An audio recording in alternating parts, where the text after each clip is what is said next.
numbers. However, I'm very delighted to see so many people here today, and of course those of you joining us online. Please do take seats closer to the front, because we want to open, as always in the panel discussions, questions to the floor. So there's some empty chairs this side, and I know that I have been asked by Thomas Östros, and he is quite right, if we could have a concentration of people to move forward. So if you are trying to hide at the back, you're more visible that way. So please come to the front, and we have a space here. Thank you very much. You're allowed to move right now, in fact. You can move while I talk, not while Thomas talks. Thank you. I can see some potential movement. Thank you. Well, ladies and gentlemen, welcome back into the room. It is really, really lovely to have you all here. And of course, we have 3 major topics this morning.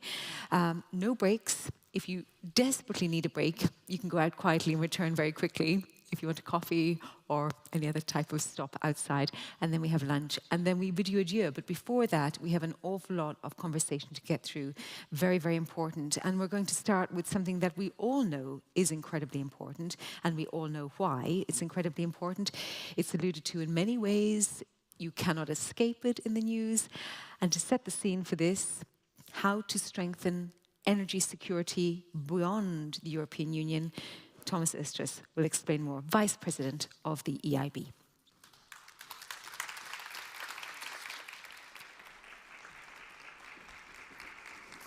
Thank you so much, and I'm so glad to see so many of you this morning. I was a bit concerned thinking that Friday morning, after 2 packed days of interesting panels, will you turn up? And you did, and it is a testament to the importance of this topic. And as Vice President responsible for our energy lending, it is a great honor to be setting the scene and then taking part of our extremely interesting panel and their discussion.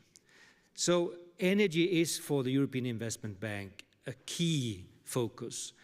After the outbreak of the brutal invasion in Ukraine by Russian forces, we have actually doubled our investment in energy-related projects.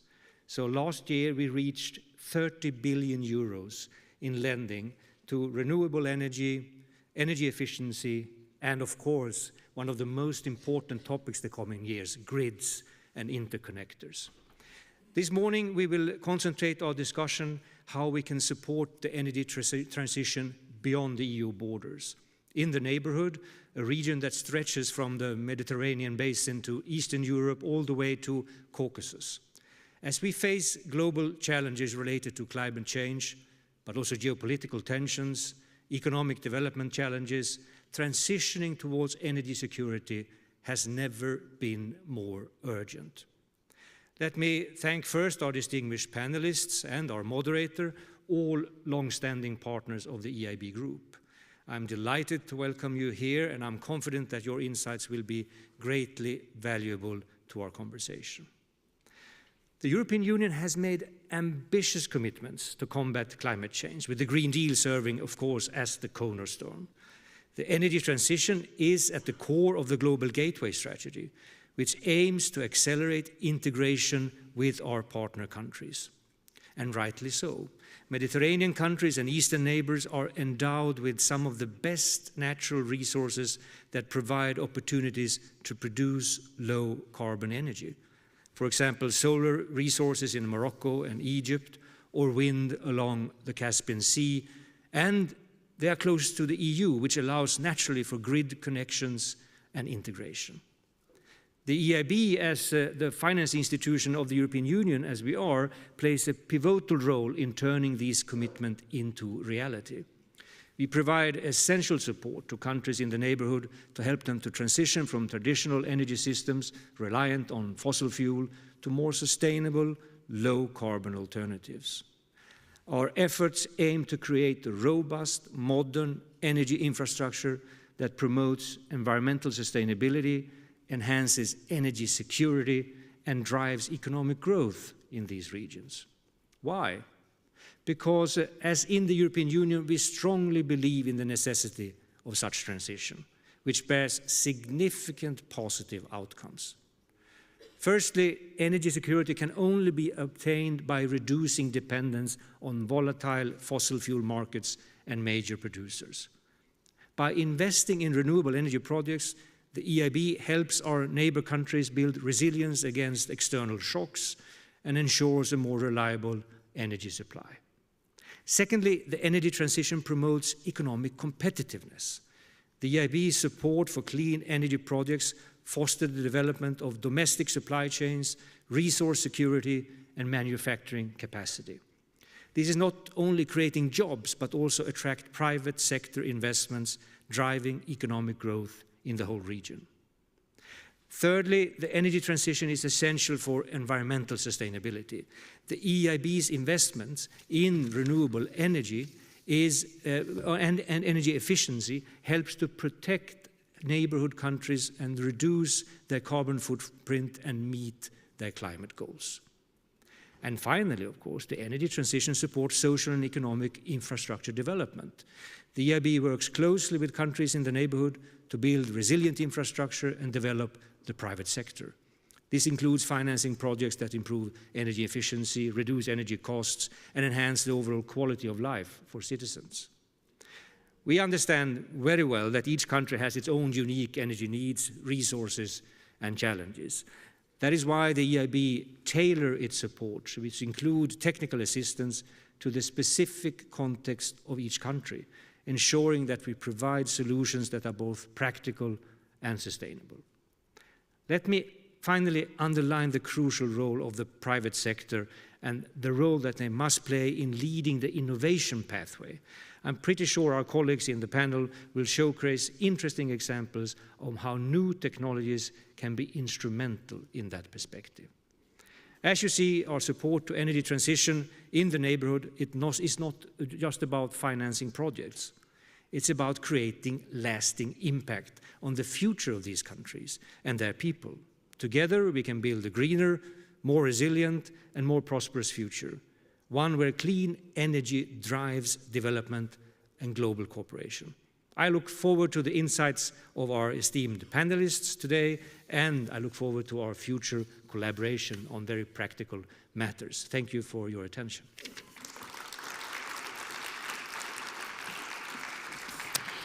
And so now for the first panel discussion, I will just reiterate it would be lovely to have more faces towards the front, particularly at that side, so the panelists sitting there can see you. So I'll just gently encourage you to move from there to there once more. And now let me introduce the panel. We have Borislav Kostadinov, who is the Fund Director for Green for Growth Fund, Finance in Motion. He will moderate this panel. And his panelists are Nadia Fettah, Moroccan Minister of Economy and Finance. Anastasios Manos, CEO for Hellenic Electricity Distribution Network Operator. Julia Domak, a Special Advisor for Energy and Climate for the Office of the President of the Republic of Croatia. And Morten Dyrholm, Senior Vice President for Sustainability and Public Affairs, Vestas.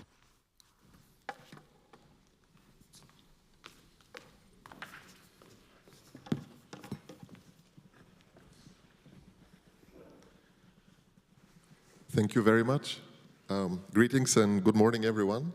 It's my distinct pleasure to welcome you all to this morning's panel to kick off the third and final day of the EIB Group Forum. We are honored to welcome a distinguished panel of leaders and experts from the public and private sector here with me to discuss one of the defining challenges in the EU and the Mediterranean region, our collective energy security and our need to accelerate the green transition. My name is Borislav Kostadinov and I'm a Fund Director for the Green for Growth Fund. The Green for Growth Fund is a €1 billion climate action fund initiated by the great vision of EIB and KfW back in 2009. It's a fund that tackles climate change mitigation and strengthens energy security in the EU neighborhood region, including the broader Mediterranean. That's a total of 19 markets. Now, it ranks as one of the largest PPP climate action funds for emerging markets globally, and even more noteworthy than its size, if I may, is its ambitious EU taxonomy alignment target and achieved asset share. A disclaimer for everyone, it's an immense honor that I'm a moderator here. It's the first time in my life that I'm moderating a panel. So thank you, EIB, for bestowing me with this great honor. I'll be looking for the feedback of Mrs. Burke and Christelle at the end of the day in a note, and I kindly ask for the patience of my panelists if I bangle something. So, EIB is one of our fund's initiators and long-standing shareholders, and I would like to thank the bank and most importantly its fantastic, hard-working people for their tireless and competent support for the fund's work and mission throughout. Now, finally, turning to the discussion at hand, already excellently framed by Mr. Östros in his stage setting, thank you very much. It's a paradigm, it's today's new paradigm, and I think it's fair to call it as such, brings together the agendas and priorities of the green transition, energy security, and importantly, economic competitiveness at a time of increasing volatility and uncertainty. Periods of change create opportunity to adopt new approaches and solutions. We see this in the new Commission's focus on the Mediterranean, with the creation of a new DG focusing on investment, trade, and economic competitiveness through the lens of the energy transition, green technologies, and connecting infrastructure. So we are honored to have with us from Croatia to provide the European perspective, Mr. Juli Domac, Special Advisor on Energy and Climate, Office of the President of the Republic of Croatia. Representing and to discuss the perspectives of the priority of EU partner countries in the region, I'm honored to have on stage also Ms. Nadia Fettah, Minister of Economy and Finance from the Kingdom of Morocco. Morocco is a long-standing strategic partner of the EU and EIB and has an outsized role to play as a regional leader in accelerating the energy transition and building green industry and business models within the greater Mediterranean region. Finally, it's a simple fact that the green transition and the achievement of secure and resilient energy systems cannot be delivered or financed without private investment and ready-for-purpose grid infrastructure. To present and discuss the opportunities and challenges from the perspective of private sector actors, we have the pleasure of having Mr. Anastasios Manos, Chief Executive Officer, Hellenic Electricity Distribution Network Operator, and Mr. Morten Dyrholm, Senior Vice President, Sustainability and Public Affairs at Vestas. To our audience, we will reserve some time at the end of the panel for Q&A, so please have your questions at the ready. But without further ado, let's dive into the discussion. And if you don't mind, I would like to begin with Mr. Domac, the Special Advisor, Energy and Climate at the Office of the President of the Republic of Croatia. Mr. Domac, beyond your role in the Office of the President, you are publishing, it is said, a book together with several fellow researchers and academics, a book on EU energy independence. At the same time, you are leading an association of more than 80 energy agencies in Europe and beyond. In your view, what is necessary to reach energy independence, and what can Europe and its neighbors do to reach energy security? Thank you very much, and good morning, everybody. You're right, yeah, we are publishing the book.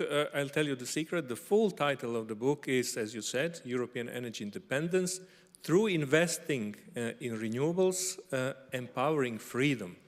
And this is what energy is really about for the moment, for Europe especially. It's about freedom, stability, and democracy. We've seen before, and we know when we started the book, it was all about Russia and using natural gas as a influence to European countries as a kind of a weapon. And nowadays we see from other side of Atlantic LNG being used as a geopolitical tool. So the topic of European energy independence was never more important. And again, I think we were a little bit even naive with our Green Deal plan, magnificent plan, not only for European Union, but also globally. But we were thinking that only long-term planning and addressing global topics like climate change will solve the problem. But guess what? Addressing global problem like climate change through investments in renewable energy is not what some of the autocratic regimes would like to see. Because when I, as a citizen, have a solar panel on my roof, I'm independent, I'm free, you know, you cannot control me so easily. And by accident, energy exporters around the globe are pretty often autocratic regimes. And it's easy actually to forget that living here in Luxembourg, back in Croatia, in Denmark, we think on a little bit different way. So that's why European countries, why European Union should be aware that energy stands just behind, next to defense. That's a pillar of our democracy. I think we are now finally aware of that. So we should build our infrastructure. We should build our energy, electricity grid. I'm happy that you are here. You can speak about it, I'm sure. We should invest in storage, of course. We should invest in renewable energy capacity. We should build that partnership with Northern Africa, of course. We have our islands, Canary Island, Malta, Cyprus, natural bridges to that area, of course. We should innovate. We don't have rare metals, we know that. But we can develop recycling industry. We have probably enough of that rare metals already somewhere around on our landfill sites or wherever. So here's the opportunity. So we can play that game using the innovation, using our knowledge, and we are for long term very, very big basin of knowledge. And this is how we should proceed in the future. Thank you very much. Very, very insightful, Mr. Domac. Thank you. And inspiring in terms of vision. Next question I would like to ask to Ms. Nadia Fettah, if I might call you Nadia. Thank you. Now, a focus on Morocco. Morocco is making very strong progress towards affordable, reliable, sustainable, and modern energy. It's a known fact. So my question to you is more, what role do you intend to play in terms of energy transition integration at a wider regional level? And how can the EU and EIB be of instrumental support in this journey of yours? Good morning, everyone. Thank you for having me this morning. I think the first answer to your question is obvious. We are invited to discuss the energy question with Europe as a strong partnership, strong partner of Europe. And I think on that topic, and not only on that topic, we have a common destiny of finding, I would say, cheapest sustainable energy for the future. As of Morocco, we have a very consistent strategy of investing in renewables since 2009. We've reached installed capacity of 40%, and the objective is to have 52% by 2023. We're lucky to have sun and wind, some in many areas in the same location. And now we are, I would say, in capacity to accelerate the pace of the investment. Why? Because we need a cleaner, cheapest energy for our own internal market. And also because Morocco have made the choice to be integrated in the global value chain. So we need an industry that is cleaner for automotive, logistics, etc. And we want to provide green energy for this. So today, almost, I would say, all the new investments are done by private sector. This is very important, and they're doing this because they trust Morocco as with credibility as a partner, and also because we have, I would say, reformed our SOEs and our regulation, which gives also, I would say, visibility for the investors. As of the future, and I heard that private sector needs to play a role in Morocco. They have been investing less than 30% in energy, and there is a room actually for more private financing, but we can discuss it. It is still expensive money for the private sector. Second point I wanted to mention, not to be too long, I think what Morocco is also doing today is regional integration in energy. I will mention maybe just 2 points we have, because we still need gas as a transition energy for intermittence, etc. We have a pipeline coming from Nigeria to Morocco, crossing 13 countries, 6,500 kilometers, a project of $25 billion. Just to remind that there is 600 households in Africa that still don't have electricity. So we are doing this regional project to have the producer benefit and get revenues. Other countries have electricity, but also connect to Europe. Morocco today is the only country that is already connected to the electricity market in Europe, with Spain mainly, and we have also a logistics that allows for this. Thank you. Thank you very much, Nadia, for the expose and for the announcement. Really, really interesting. Mr. Manons, wanted to ask the next question to you. The Hellenic Electricity Distribution Network Operator develops projects that transform and modernize the Greek energy market at a fast pace, and you do this by upgrading the electricity distribution network, paving the way for a sustainable energy transition, and you use in particular, and impressively, meters and smart grids that are essential in achieving the Hellenic Republic's energy goals. How can this experience translate from your perspective into scalable solutions for energy markets across the Mediterranean and beyond? Here the emphasis is on scalable solutions, of course. And how do you see the role of financial institutions such as the EIB in supporting such deployment in the years to come? Thank you. Thank you for the invitation. Good morning to everybody. So I will share a couple of stuff about our achievements so far, and I will also try to couple the positions from both Mr. Domac but also the Vice President exactly into this direction. So over the past few years, Greece has significantly increased its renewables penetration from 47 in 2019 to 64 in 2024. And now we have managed to contribute more than 50% electricity generation from renewables versus 33 in 2021. So the gap is closing really fast and the increase is really important. Hedno alone, the distribution company, was responsible for enabling more than 61%, and in reality we represent 52% of the Greeks' renewable installed capacity, with a huge increase from less than 4 gigawatts in 2019 to 8.3 for 2024, and we'll close the year with close to 10 gigawatts. You talked about, Mr. Domac, about the need to control the fuels, etc. During the Ukraine war, it was really interesting because we were connecting close to 1 gigawatt a year, and for 22-23, because of all the new fleet of renewables that we were connected, we managed to have a cost avoidance of 1.2 billion euros for those 2 years alone.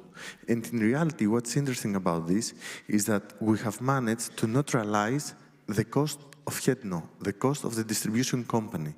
There is a huge discussion around Europe, but globally, about the need for investments in the grids, the contribution of the grids, etc. So when we move towards the right direction in this, the neutrality and the independency, in reality, the cost of the grids, although it may seem to be increasing, are zero. Of course, we had a lot of technical challenges. We had grid congestion and geographic mismatch. The investors want to low-cost areas, and this creates issues with the medium voltage lines. We have a large number of distributed energy producers. Unlike TSO, which have some tens or some hundreds of customers, we achieve 10 gigawatts through 100,000 individual customers. This is a curse, but it's also a benefit, because on the other hand, you are hedged. So there is a widely distributed production. This contributes, of course, to increased technical losses, and this needs to be taken into account from the regulator also and the policymakers, because producing so much energy distributed, hedged with all the benefits, of course, it has also impact on the losses and the impact to get it greener. And going so fast in introducing so much photovoltaics, mainly for us, it created an immense need for curtailments. Curtailments means cutting at peak hours because you had overproduction. In reality, in 2024, Greece, it was the first time since 2000, in the last 24 years, that it became net exporter again. Now, it was mentioned also about the non-interconnected islands. In Greece, we have close to 22, 23 fully independent, non-interconnected systems, and for which we're working both the DSO and the TSO for connecting them. And there is a collaboration, of course, with the EIB in funding the needs for all those islands and systems with clear and positive impact for the financials of the country and the citizens, let alone for other more bigger and more remote systems as the one that you have mentioned. We had also operational and organizational challenges. The capital expenditure needs. When I joined HEDNO in October 2019, the investments were close to 150 million a year, and now they're reaching 800 million a year. EIB, of course, again, contributed, and we have been in excellent collaboration to this specific growth. What is the result? As I mentioned, more than 1 gigawatt of renewable annually, more than 30,000 new customers annually, and in 2024, the mix was a bit different. We connected 1.2 and 17,000 new renewables, 78 new customers a day, production customers. This has also led to achieving specific targets for the European Union and for the country. We have already 70% reduction in emissions by 2030. We have achieved the first National Energy Climate Plan of 2019. The targets, we achieved it in 2023. And the new energy plan that it was announced in beginning 2024, we will achieve the targets by the end of 2025, the targets of 2030. The one time 7 years earlier, the second time 5 years earlier. And of course, this is all coupled with the digital networks, and we are already telemetering and telecontrolling 55% of the consumption of the country. A great difficulty is in finding skilled talent, and this is everywhere, across blue-collar, white-collar, executives. We do not have the people to fuel the necessary growth. This is something that we're working on. There are a lot of studies. I will not really give emphasis right now. Going forward, the role of batteries and distributed flexibility. It is necessary by having all these penetration of renewables because of the stochastic production of them versus the typical production. Yes, we do need batteries. We do need batteries that can sustain returning energy to the network for long hours. And in that manner, we'll alleviate curtailments, we will improve even further to being controlled by the traditional fuel players. And we're moving closely toward the maximal DSO, because in this new role, with so much distributed and hedged renewable production, we will be having DSOs that have a completely different role. Remember, the traditional energy model is dead way ago. It was production, TSO, transmission, customer, consumer. Right now, it is, like a sun. Every part of the chain is producing, moving energy from one to another. So here we have the creation of the maximal DSO. Navigating now to a new industry power structure, it is really important for coordinated regulatory and infrastructure planning. And DSOs, TSOs, regulatory and policy makers need to be proactive, need to be agile, fast, easy to experiment. We have technology advancements outspace and that are creating gaps that challenge the efficient deployment and integration of the new technology. And we need to be having forward-looking regulatory frameworks that anticipate consumer behavior, proactively address infrastructure needs, and will adjust at no cost. I mean, you cannot really experiment and be fast if you don't make mistakes. So we shall make mistakes, and we'll adjust, and we'll improve, and we will deliver. We wouldn't be so achieving national energy climate plans 5 or 7 years earlier. So this is a very key takeaway. And last, to close my position, is the investment requirements for both DSOs and TSOs. There are various studies from Euroelectric, from McKinsey, from EDSO, and so on and so forth, that we need to double the investments on the grid. Yes, we need to double. Some studies say 50, some others say 70 billions. We used to be much significantly lower. And it is the notion that I also touched upon in the beginning about the relative cost. With these achievements, we achieve independency, we achieved greening, and at the end, when you compare versus the traditional ways of production with the CO2 cost, etc., maybe all these investments to the grid is zero cost. Thank you very much. Thank you very much, Mr. Manos. Very, very instructive and illuminating expose. Thanks a lot for the detail, the leadership, and the clear drive towards improving and changing models. So that's very, very valuable for all of us in Europe. Now moving to Mr. Dyrholm. Mr. Dyrholm, something that doesn't get that much, I think, attention in the news, but I think that's something very important for all of us Europeans. Europe and MENA, we discussed, they work to integrate energy systems, but at the same time, European clean energy companies face growing competition from non-EU players operating, let's say, under different market conditions. How can we, in Europe, ensure a level playing field where those energy collaborations also support European competitiveness, which is very crucial for job creation, stability, energy security, and all that unites us? Thank you, and let me just start by saying thank you to EIB, crucial player in competitiveness of the clean tech sector in Europe. Vestas, we are, I used to say, the world's largest wind turbine manufacturer. I'm quite sure it's probably a Chinese today.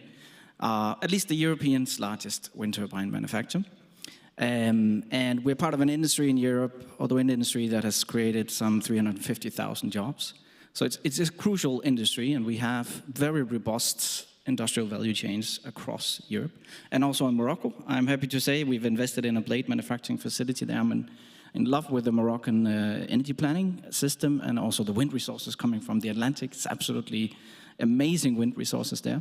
And I think this whole debate sort of sits at the crucial point that you were making, Mr. Domak, that what is truly European energy independence? And how do we create true energy security in Europe? And how do we partner up with our closest neighbors and friends, such as Morocco, in that discussion? It's absolutely crucial. And I think we are at a quite pivotal moment here. I like what you said, that energy should have a comparable status as defense. I mean, we have seen how energy has been weaponized over the last couple of years, and we need, as Europeans, to make sure that we are in control of our own energy destiny. And if you look a bit on the history of Europe, we should be pretty proud of what we have created. I mean, all the major components of the clean energy transition has been developed, innovated, and produced in Europe. My own company is a case in point. My company invented the modern wind turbine back in the 70s, a small company in Denmark, and we are now a global industry. We also invented the modern solar panels, right? And so those of you who have been in the industry for long enough, you can remember we actually had a very robust solar industry in Europe. We produced everything we needed for our own industry. But over the last couple of decades, we have let that wither and is now produced almost entirely in China. And you can start seeing the other components in the clean tech industry, electrolyzers, battery production, all the essential kits we need for the green transition, increasingly being produced in one country.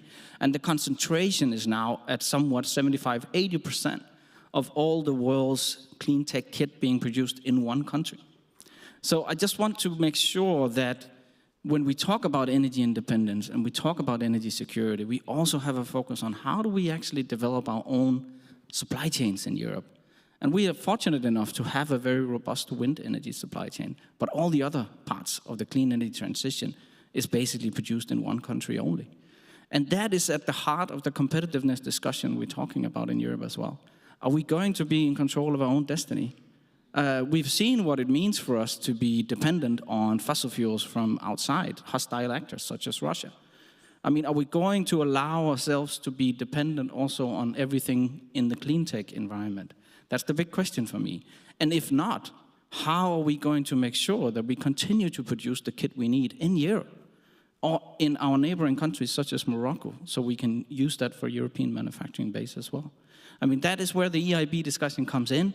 How do we level the playing field towards how, for example, China is utilizing its financial muscle in these discussions? Morocco, again, I mean, when we are in big tenders in Morocco, today we are facing a Chinese company that has an enormous amount of state subsidies, that you're utilizing China Development Bank, China Export-Import Bank, Sinosure, and other elements to basically get a competitive edge in places like Morocco. And I fully understand why Morocco wants the cheapest possible solution. But how do we as Europeans then say, how do we level that playing field? One-to-one. How do we come in with the EIB, our export credit agencies, EBRD, whoever it takes, and create a package that can meet that competition one-to-one to level the playing field so European companies can also be successful in Morocco, in Egypt, in Azerbaijan, wherever there is these enormous green growth plans. And can we as Europeans accept, let's say, big grid connections from North Africa and Caucasus with electrons basically produced only with Chinese technology? Or are we going to have some strategic unity looking at these areas and saying, perhaps if we are to import all these electrons or molecules or whatever it is, perhaps it's okay to say, perhaps some of that should be produced using European technology. I mean, I think we are in a strategic situation now where we have to start thinking like this, because our competition out there in the world, they don't have all kinds of barriers to themselves. I mean, they are playing in a real competitive situation using every means that they have to get an edge. And I think for us as Europeans, that's basically a fundamental question. So I really love the energy security perspectives. And I think for the next 12, 24 months, this is going to be the key for the European industrial value chain in the clean tech sector. Thank you. Thank you very much for the expose. I'll give you the word in a minute, Mr. Domac. Just to summarize the first session, really, thank you very much for the messages that were transferred to us and the public and to the audience. Speak about innovation and vision, but also broken illusions.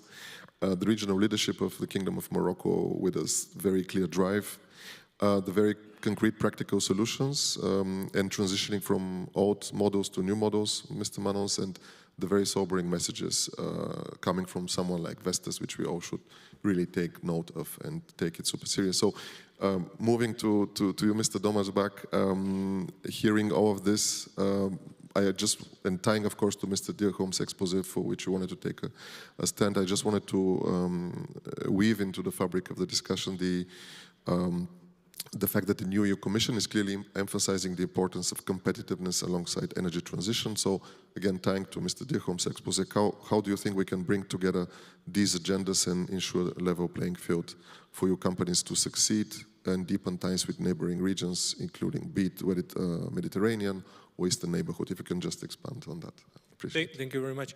I really see some encouraging signals nowadays from Brussels. I have to say that. I wanted to just comment, well, it's always nice to have concrete people from industry at the panel that gives so better perspective. And then I wanted to remind all of us that we actually started, well, we are younger than that, of course.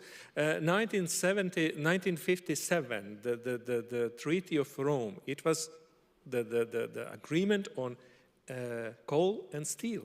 So it's the energy and industry which is the reason why probably we are here even today. So without energy and industry, well, there would not be Abe, I guess. We added later social rights, all other topics and issues we Europeans have every right to be proud of.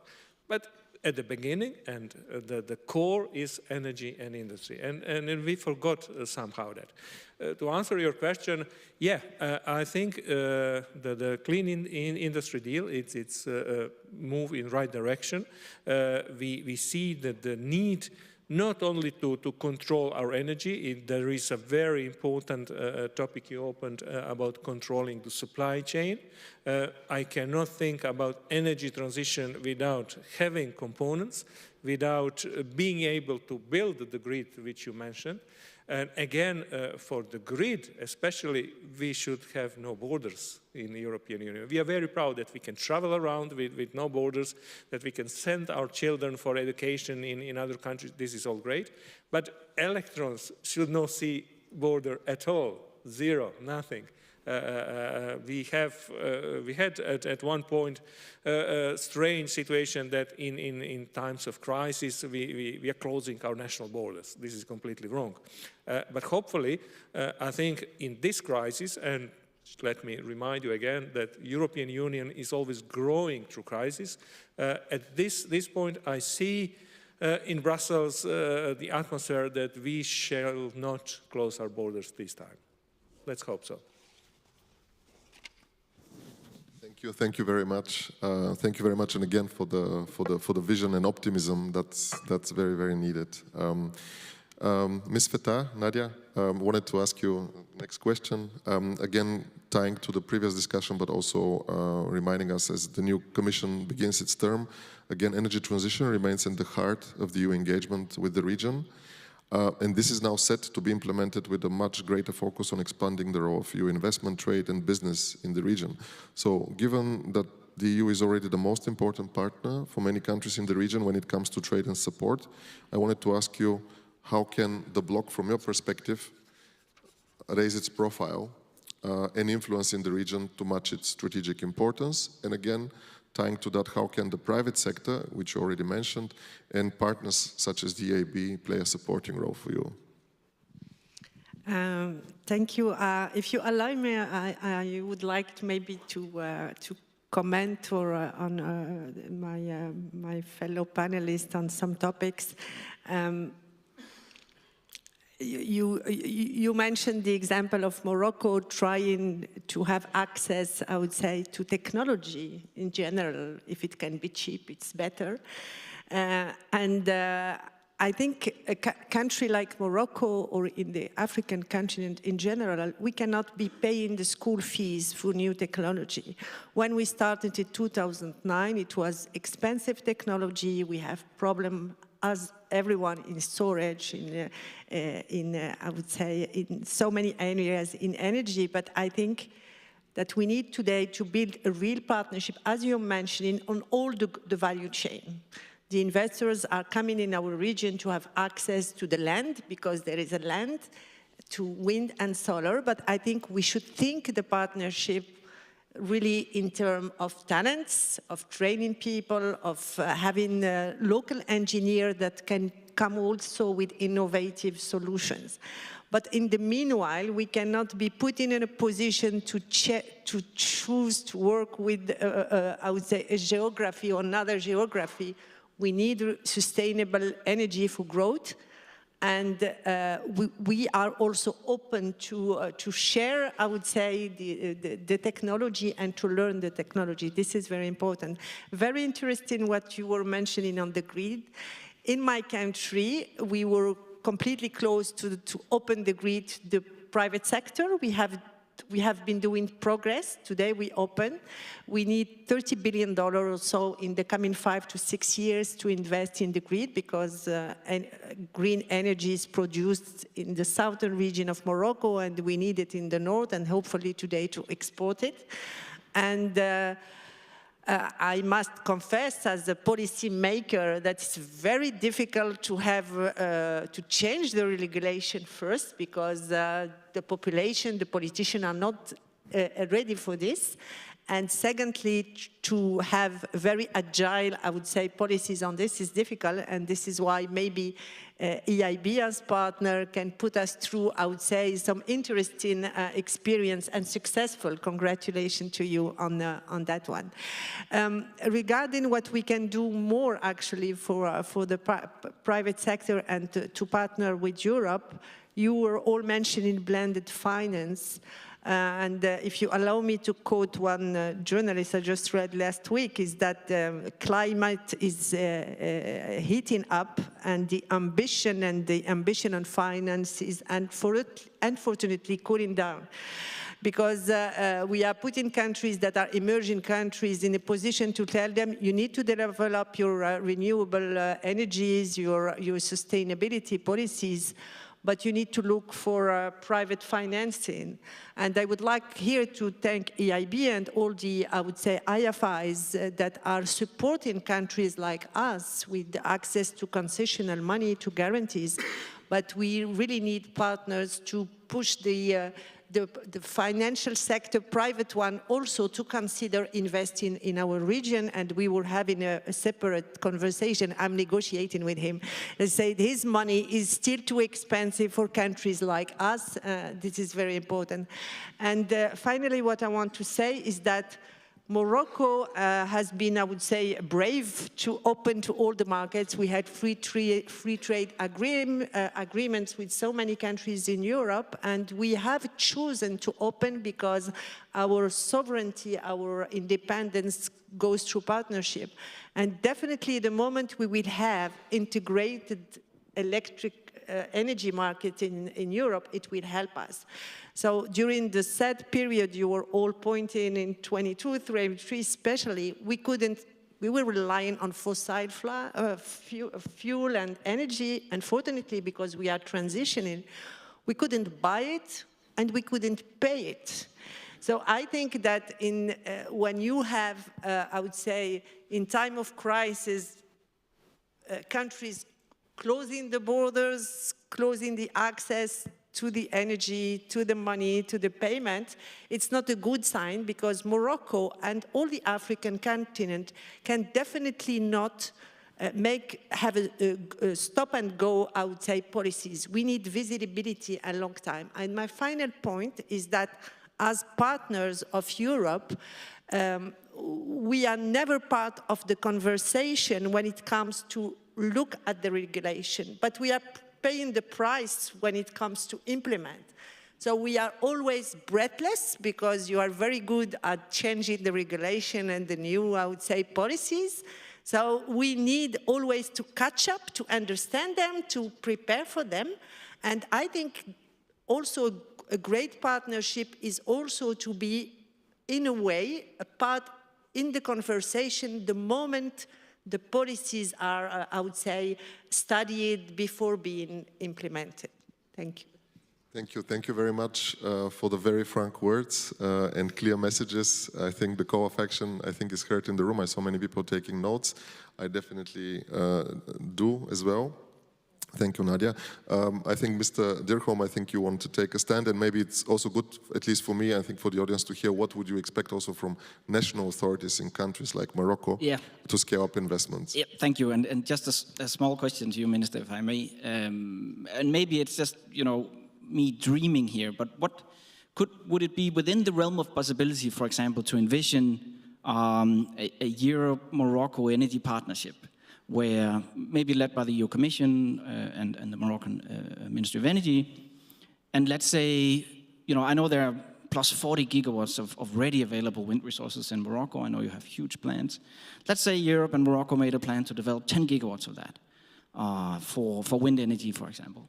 And we made some kind of package where expanded grid connection over the Mediterranean, the production of green hydrogen, for example, for export to Europe, and a financial package with the EIB and other IFIs and other that can come in and attract also private finance.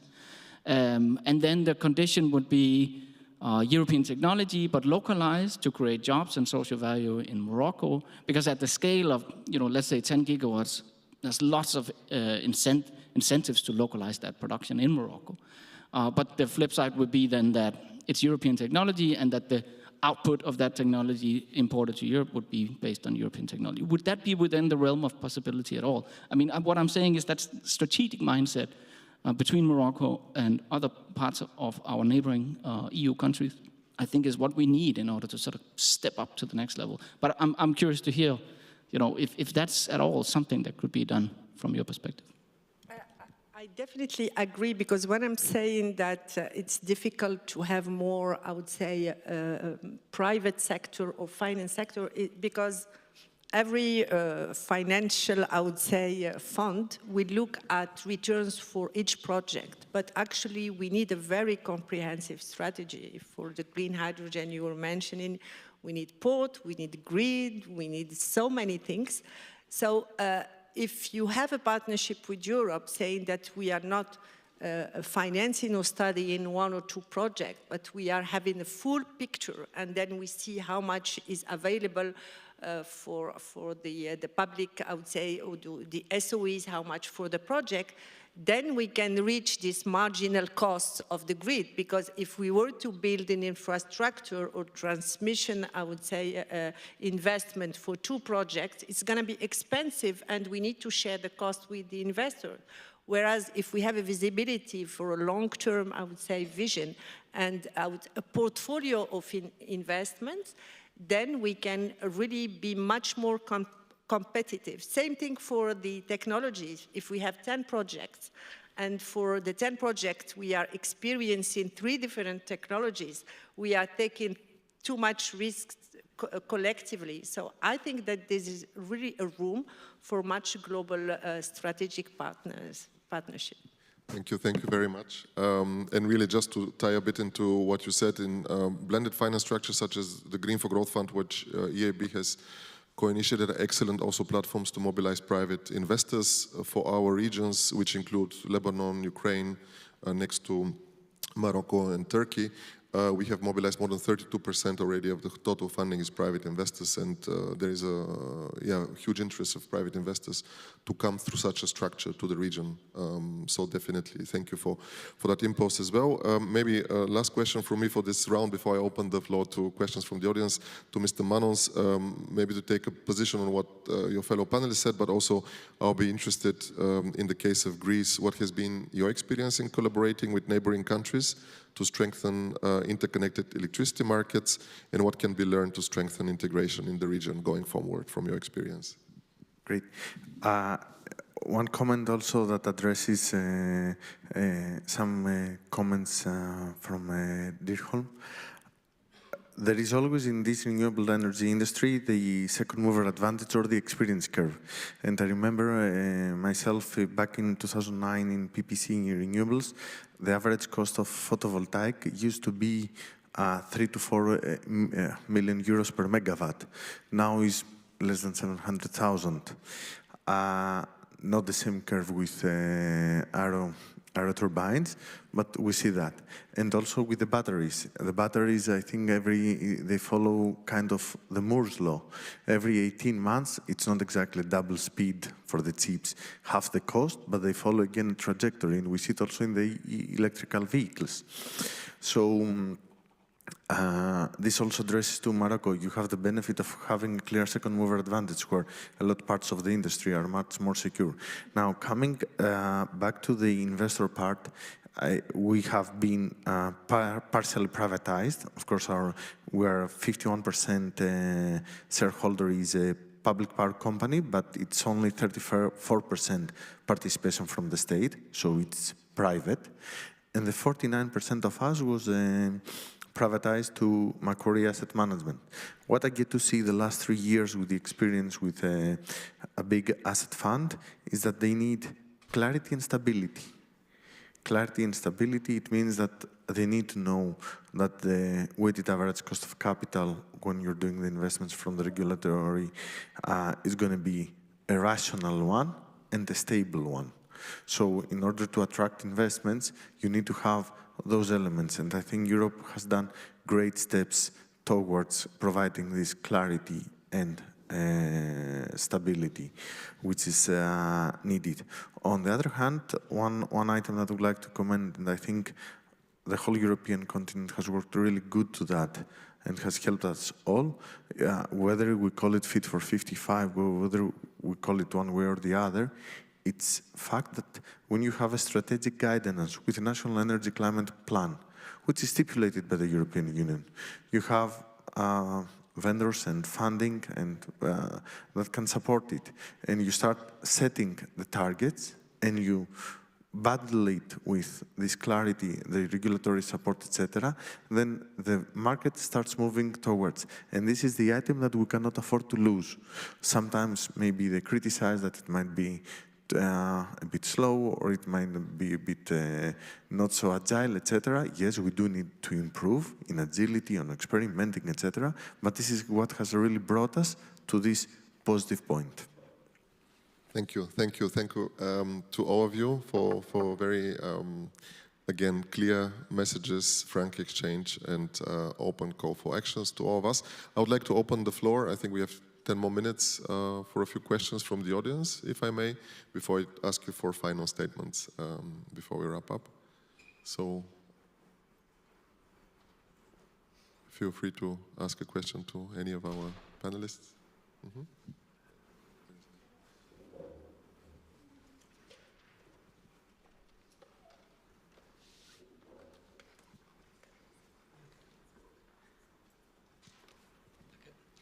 Volker Ludwig from DLIB in Bonn.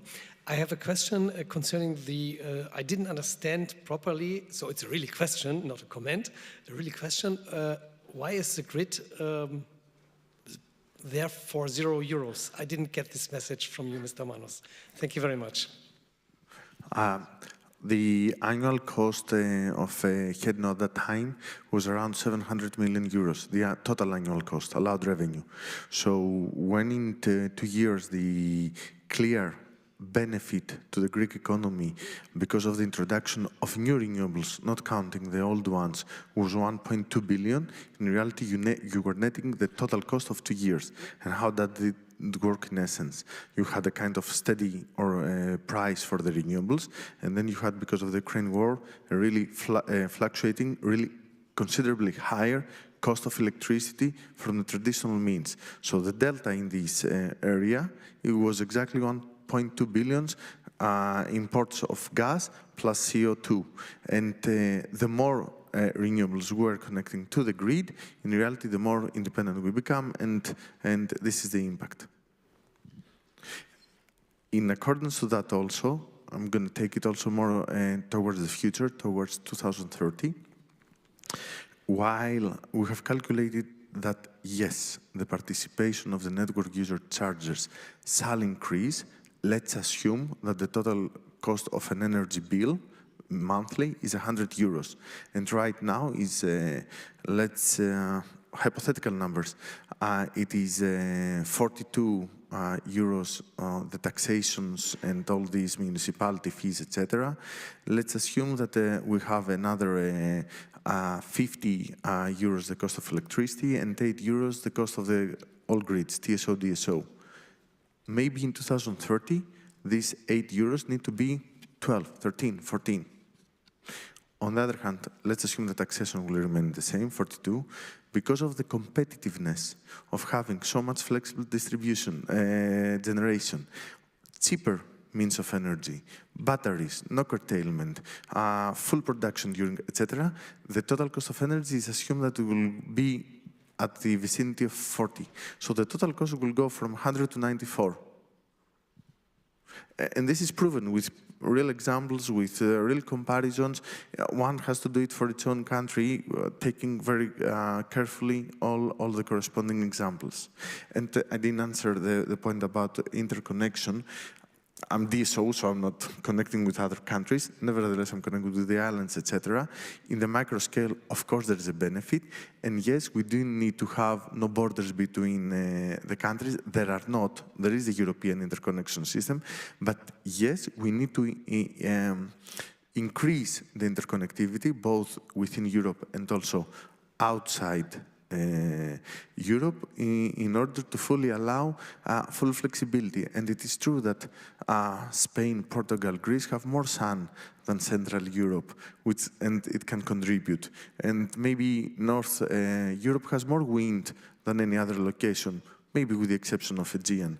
So yes, we do need to exploit to the maximum possible effect the gifts nature has given to our continent. And in the connectivity, of course, with other options also. Thank you very much. I hope the answer was satisfactory to you, as it was concrete and I think educational for all of us and the audience. Are there other questions from the audience?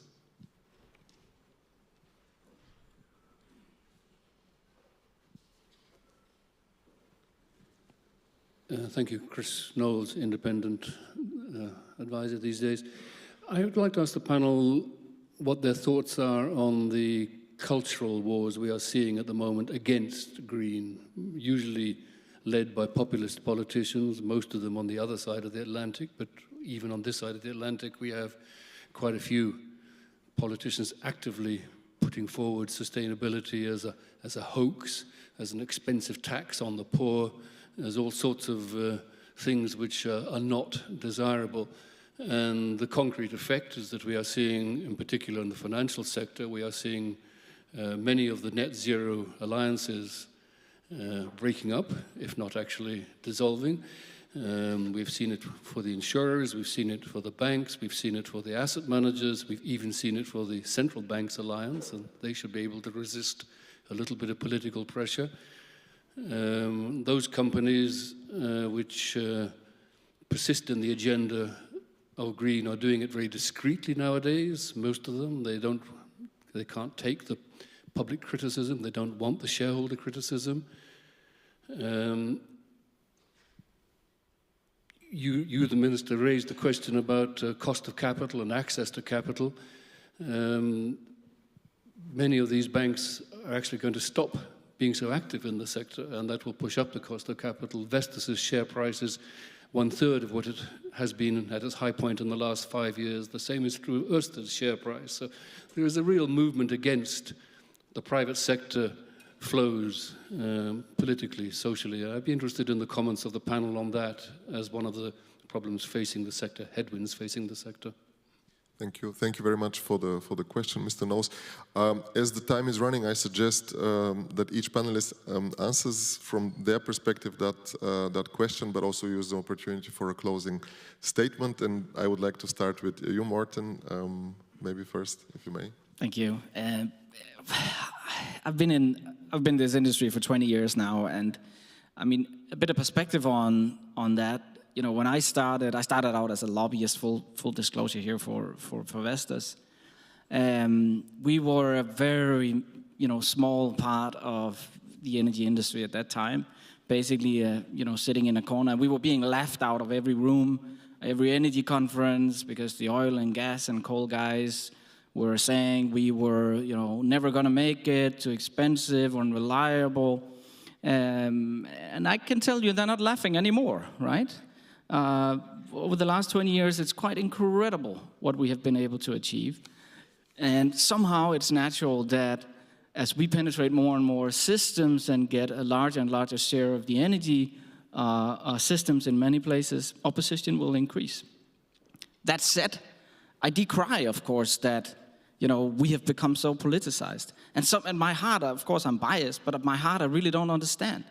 Why are we against, affordable, clean technology that creates jobs? And, it's so hard for me to understand, even after 20 years of that. That's it. That's the reality we're in.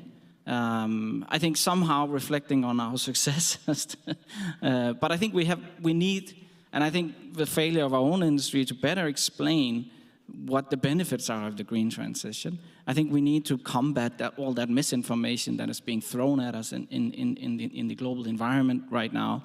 And I think we have to make people realize that you can't do a green transition without infrastructure. It just doesn't work. So there's a lot of tasks ahead of us. But I will say we have been up against things that are far worse than what we're seeing now. And even though my company's share price is not where it should be, I mean, the contrast here is that our order intake is record high. Backlog is record high. So it's not, black and white and now everything's terrible. Lots of things are moving in the right direction, but it is a serious challenge, I would say. Thank you very much. Julie. Thank you. Well, it's a great question from the audience, by the way. It leads me to one of my favorite topics, which is communication. We engineers would like to think that some things goes without saying, and we all know that, and this is, always the same. And then politicians took it over and invented that Green Deal expression, energy transition expression. And if I have to think how to define that energy transition in my own language, in Croatian, I would have troubles with that, What does it mean, energy transition? Well, Green Deal. We do what we have to do. We push forward renewable energy, which is important to decarbonize, which is important to prevent climate change. So we do what is needed, what we have to do, because we don't have we Europeans, we don't have enough our own oil, gas, nuclear fuel as well. So we do common sense thing. It's not energy transition something. And then what we get? We get lack of understanding. We have reluctance. If I understand well, my colleagues from banking sector, they capital like to see stability. And that energy transition brings some worries about that as well. So communication is still important. We underestimate that. And just to conclude, I think it was actually a great panel. I would like to repeat that message from Lady Minister from Morocco. We in Europe, when creating European policy, we should think about our partners, about our neighboring countries where we would like to work together. We should communicate our policy to them. We should maybe ask their opinion sometimes about our policy as well. And then we can hope to have a wider partnership and more success. Thank you, Yuri, for the clear message also and the absolutely crucial perspective. Thank you. Anastasios? To add, I fully agree with Mr. Domac that we have to do what we have to do as Europe in order to survive and not extinct. On the other hand, to build upon this, all this Green Deal and green effort creates enormous energy also to the local business environment. At Hedno, the indirect effect that we have in the country is an additional 30 to 40,000 positions of jobs. Out of our total annual expenses, 88% remains in the country. Only 12% is foreign, let's say, spend. So all this effort is definitely not for nothing. We're targeting the Green Deal, but it's also creating a lot of value, a lot of jobs, a lot of energy in the whole business setting. And we should not be forgetting also this. Thank you. Thank you very much. And last word to you, Nadia. Thank you. I think that unfortunately with all the headwinds and the fragmentation, temptation, we put energy as one topic, but I think that in responsibility, all the countries are respecting actually their agenda of greening the energy. Of course, we have some challenges to finance it. And I think to increase awareness, probably we need maybe to share the success story that you have in Europe. Some of them are really impressive. I'm not talking about any country. I want to be friend of all the others. But I'm looking at the markets from time to time, and it's impressive the successes that are happening. And the other point is that you look at big industry like logistics and transport, they are still investing. So I think that the big economic players are doing the job, and we should resist as politicians too, but also as private sector, to say that we are sticking to the agenda, to the timetable, and share more our experiences and successes. Thank you. Thank you very much. Thank you very much, dear panelists, for the excellent exchange. Thanks for the organizers. We have 58 seconds. And I think at this stage is where we can also part ways and continue. Thank you for the optimism and the spirit and the openness. Thank you.